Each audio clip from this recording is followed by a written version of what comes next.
Welcome back to my channel. এটা হচ্ছে আমাদের পাড়ার জগদ্ধাত্রী পুজো। তো দেখতে দেখতে দুর্গা পুজো হয়ে গেল, কালী পুজো, জগদ্ধাত্রী পুজোর আসার অপেক্ষায় ছিল। দেখতে দেখতে সেটাও হয়ে গেল। তো চন্দননগর লাইটিং সজ্জায় যেমন বিখ্যাত, আমাদের কলকাতাও কিন্তু এখন খুব একটা পিছিয়ে নেই।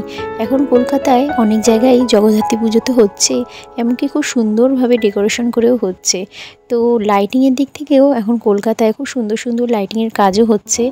তো দারুণ লাগছে। অবশ্যই অনেক লাইটিংয়ের কাজ চন্দননগর থেকেই আসে। তো যাই হোক, এখানে আমাদের পাড়ার প্রতিমা নিরঞ্জন হচ্ছে। তো এখানে বাবুঘাটে চলে এসেছে সবাই, পাড়ার লোকজনরা মিলে। তো খুব সুন্দর করে লাইটিং করে গান বাজনা বাজাতে বাজাতে সমস্ত সবাই আনন্দ করতে করতে এসেছে। তো একটা বছরের আবার প্রতীক্ষা, মা দুর্গা, কালী, জগদ্ধাত্রী যেই রূপেই আসুক, তো আমাদের কাছে সবটাই প্রিয়। আমাদের কাছে আসছে আমাদের মা।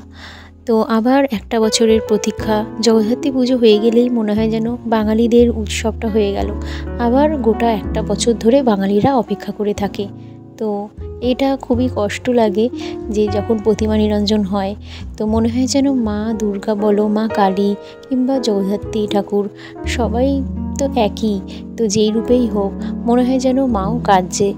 তো এখানে প্রতিমা নিরঞ্জন দেখা হচ্ছে, এখানে সবাই দেখছে। তো এখানে প্রতিমাকে নিয়ে যাওয়া হয়েছে।